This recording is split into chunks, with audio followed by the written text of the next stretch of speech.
Hey everyone! Tonight we're drifting back to the Middle Ages. So, settle in, dim the lights, maybe curl up with a blanket.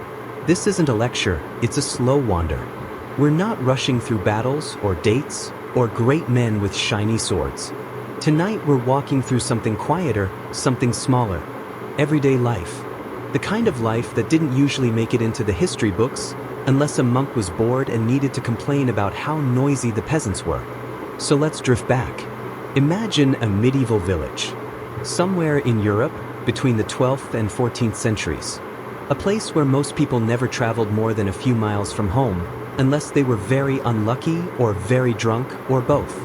The air smells faintly of smoke, damp straw, and of course, livestock. Because livestock were everywhere. Cows, pigs, chickens, sometimes in the yard, sometimes in the street, and sometimes in the actual house, which was probably as much fun as it sounds. Now, medieval peasants get a bad reputation. We imagine them constantly starving, constantly working, and constantly dirty. And mostly that was true. But they also had festivals. They had games. They had church bells to mark the hours. And they had neighbors who knew everything about them, usually against their will. Let's ease into the rhythm of their day. Because life in a medieval village wasn't really one big thing. It was thousands of little things strung together. The kind of details you only notice when you're standing still for a while. The day began early. Not because medieval people were somehow more disciplined or eager to rise with the sun, but because they had no choice. Candles were expensive, and lamps were smoky and unpleasant. So if you wanted to do anything useful, you had to use daylight. Unless, of course, you were a wealthy noble, in which case you could light as many tallow candles as you wanted, and everyone else could deal with the smell. Most peasants lived in small timber houses. Think wattle and daub walls, which is a fancy way of saying mud and sticks. The roofs were thatched, which is charming in a storybook way, and somewhat less charming when you remember that mice and insects also enjoyed living there. Many homes were single-roomed, sometimes with a loft if you were lucky, where the children might sleep. Heat came from a central hearth, which also produced a generous amount of smoke. Chimneys were still a bit of a novelty in many places. Instead, the smoke just drifted upwards, escaping through a hole in the roof if you were fortunate, or simply lingering until your eyes watered if you weren't. The furniture was minimal. A table, a few stools, maybe a chest for storing clothes. Beds, if they existed, were wooden frames stuffed with straw or feathers, depending on your level of wealth. The phrase, "hit the hay," is not a poetic invention. People really were hitting hay because it was their mattress. Breakfast was not really a thing in the medieval world. Or rather, it existed, but it was modest. A piece of bread, maybe some cheese, perhaps weak ale because water could be questionable. Contrary to the heroic image of knights and kings dining on roast boar every morning, the average villagers started their day with something a little more humble and sometimes a little stale. Work followed immediately. For peasants, that usually meant farming. Not farming in the modern sense. No shiny tractors, no neat rows stretching for miles. This was small strips of land, often held in common. Plowing was done with oxen if you could afford them, or with your own aching body if you could not. Tools were simple, wooden plows tipped with iron, sickles, hoes. Farming was brutally hard, and harvest failures were not charming historical anecdotes. They were life and death. And yet, medieval peasants weren't always chained to the plow. Many had small crafts on the side. Brewing ale, weaving cloth, carving wood, or making shoes, which, if you think about it, was one of the more respectable ways to spend your life, far better than mucking out animal stalls. Religion filled the day too. The church bell was the medieval alarm clock, calendar, and social media feed rolled into one. The bells rang out to mark the hours, to summon the faithful, to announce feast days, and sometimes just because the bell ringer was enthusiastic. The village church was usually the only stone building in sight, and it dominated the landscape, spiritually, socially, and visually. Inside, the decorations varied. Some were plain and cold. Others had bright murals of saints and sinners, painted in colors that have since faded to drabness. And then there were the mystery plays, the processions, The feasts, moments when the church and community blurred into one noisy, lively thing. But everyday worship was quieter. Morning prayers, crossings made when passing a roadside shrine. The constant awareness that God, saints, and angels were all keeping score. Though, of course, so was your nosy neighbor, who might be even less forgiving. Now let's drift to the marketplace. Because even in the countryside, trade mattered. Villagers gathered to sell surplus goods, eggs, butter, wool, occasionally a suspiciously skinny chicken.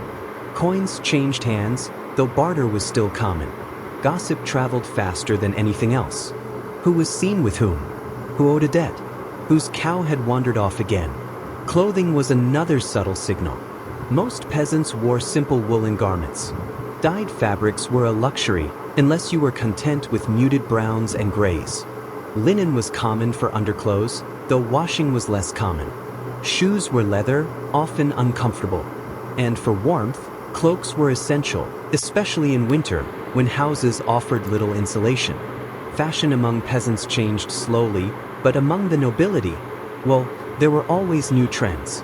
Pointed shoes so long they had to be tied to your knees. Sleeves so extended they dragged on the ground. Hats that defied gravity and logic.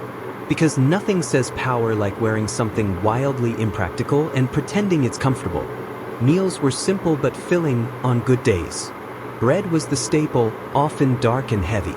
Pottage, a sort of thick stew made from grains, peas, beans, and whatever vegetables were on hand, appeared frequently. Meat was rarer for peasants, unless it was salted pork, or whatever they could poach without being noticed. Hunting rights were jealously guarded by the nobility, who preferred to keep the deer and boar to themselves. Ale was the common drink. Not the strong pub ale we imagine today, but a weaker, everyday brew, safer than water, and surprisingly nutritious. Children drank it too, which might explain why medieval Europe sometimes seems like it was running on a permanent buzz. On feast days, food improved dramatically. Villages roasted animals, baked pies, shared loaves, and drank more freely. For a moment, everyone felt rich.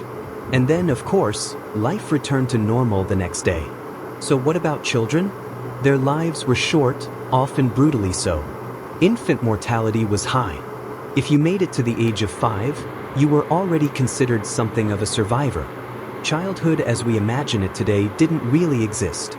Children worked as soon as they were able, whether tending animals, carrying water, or helping in the fields.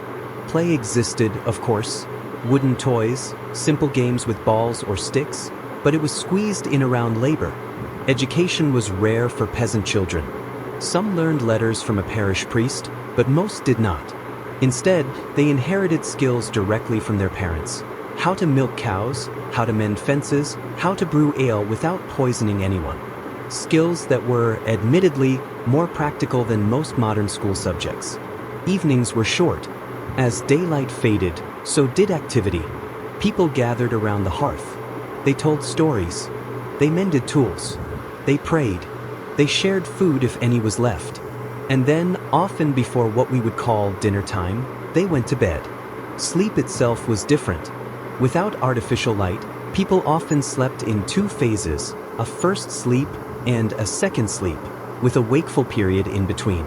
During that middle time, people prayed, talked quietly, or, if we're being honest, made more children. Then they drifted back to sleep until dawn returned. Life in a medieval village was not glamorous. It was not easy, and it certainly was not clean. But it was also not the unending misery we sometimes imagine. People laughed. They celebrated.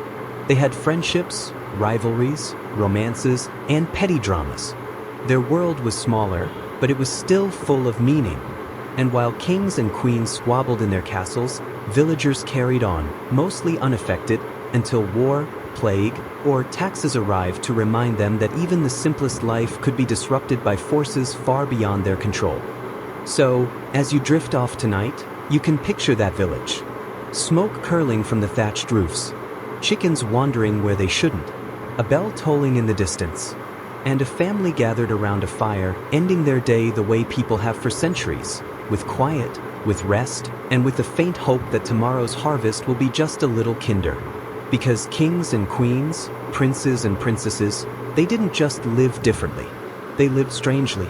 Their lives were so wrapped up in rules, rituals, and inherited egos that sometimes it feels like they were existing in a completely separate universe.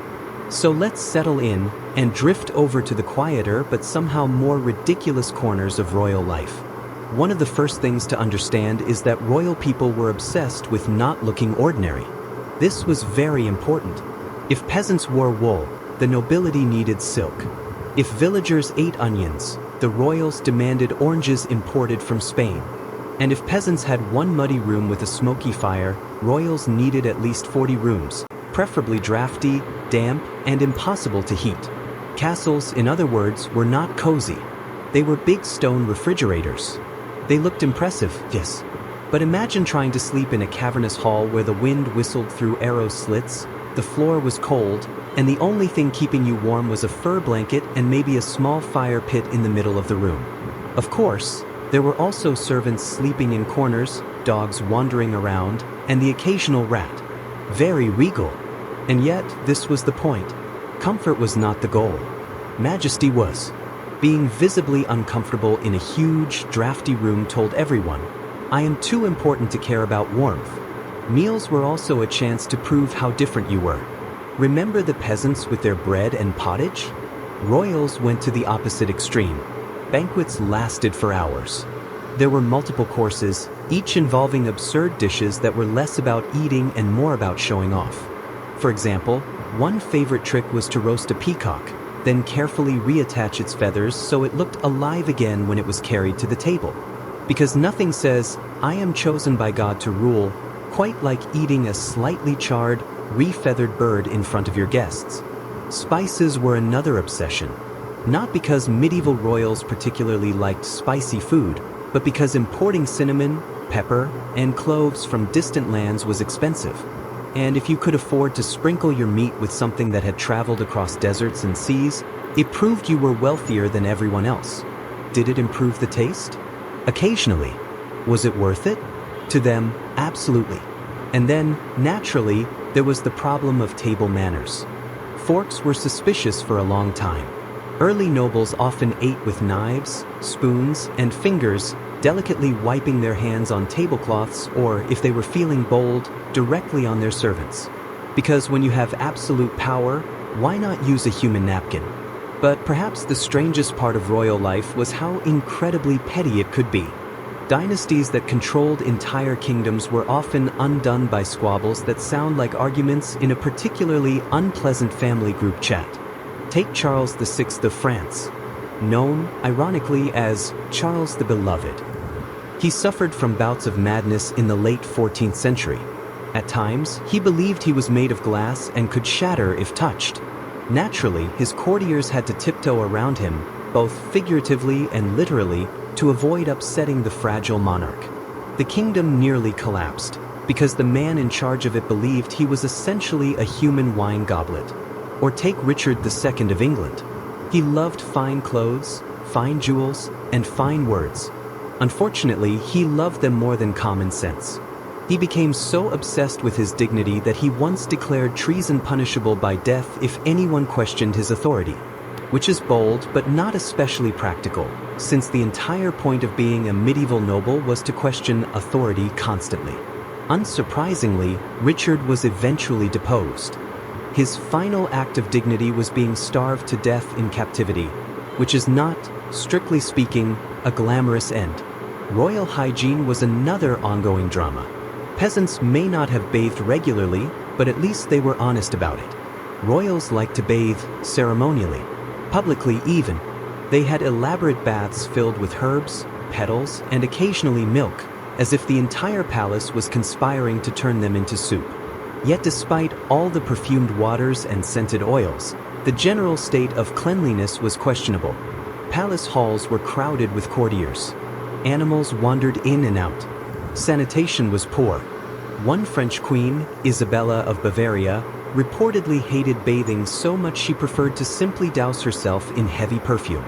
Which is one way to deal with the issue, though perhaps not the most effective. Marriage among royals was also less romantic and more transactional. Who you married was rarely about love. It was about which cousin would bring the most useful alliance, which meant that cousins married cousins, again and again. The result was dynasties that became walking family trees with fewer and fewer branches. The Habsburgs are, of course, the champions here. Their infamous Habsburg jaw was the result of centuries of strategic inbreeding. Charles II of Spain was the most unfortunate product of this. He inherited the throne in the 17th century, but also inherited nearly every possible genetic disadvantage. He had trouble chewing, trouble speaking, and trouble producing heirs. His autopsy later revealed he had only one testicle, which was both small and shriveled. Naturally, this was not the triumphant dynastic legacy his ancestors had imagined. And then there were the royal pastimes. When you have a castle, armies, and wealth, you'd think there would be endless possibilities. But strangely, royals often settled on hobbies that were either incredibly dull or incredibly expensive. Falconry was a favorite, because nothing says elite like standing around for hours waiting for a bird to fetch another bird. Tournaments were another. Knights bashing each other with lances for entertainment. These events were dangerous, expensive, and occasionally fatal for the participants, which, from the king's perspective, was a win-win. Either he got a good show, or one of his overambitious nobles conveniently eliminated himself. Some monarchs preferred more eccentric hobbies. King Louis XI of France kept a collection of astrologers and fortune-tellers on retainer, convinced they could predict his future. King James VI of Scotland, later James I of England, wrote an entire book on demonology, passionately arguing that witches were real and had to be hunted down. It's always reassuring when the man running your country spends his evenings scribbling about sorcery instead of, say, running the country. Of course, all this wealth and eccentricity came at a cost, mostly to the peasants. Taxes were relentless. Sometimes they were justified as funding for wars, sometimes for new castles, sometimes for the king's wardrobe, which could swallow up astonishing amounts of money. Henry VIII of England, for example, had over 200 suits of armor because one apparently wasn't enough. And yet, despite their power, royals were often deeply insecure. They worried constantly about rebellion, about legitimacy, about being remembered. Hence the endless portraits, coins, and inscriptions declaring how mighty, how fair, how chosen they were, even when, in reality, they looked like tired turnips in elaborate hats. Let's drift back to the castle bedroom now, because after all, royals had to sleep too. Their beds were grander, carved wood, heavy curtains, fine linens, but they were also crowded. A royal bedroom was rarely private. Servants were always hovering. Courtiers might even sleep nearby. And privacy was such a rare commodity that even using the bathroom became a public event. Grooms of the stool were actual positions at court. Men appointed to assist the king with his most personal needs, which sounds humiliating until you realize it was also one of the most trusted jobs at court. Nothing brings you closer to power than holding the royal chamber pot. So, for all their crowns, jewels, and titles, medieval royals often lived in ways that were just as awkward, just as uncomfortable, and sometimes just as smelly as their subjects. The difference was simply scale. When a peasant had lice, it was a nuisance. When a king had lice, it was an entire palace crisis. And that's the soft irony of royal life in the Middle Ages. On one hand, they lived in ways peasants could barely imagine, surrounded by riches, fed on delicacies, dressed in silks. On the other hand, they were still human, subject to bad digestion, bad decisions, and bad luck. Sometimes their lives seem grand. Sometimes they seem absurd. And sometimes, when you strip away the banners and trumpets, they seem rather small. So, as you drift towards sleep, picture the contrast. A peasant in his smoky hut, curling up on a straw mattress. And a king, in his echoing chamber, lying awake beneath a canopy of gold, worrying about whether his cousin might invade tomorrow. Different lives. Same restless humanity.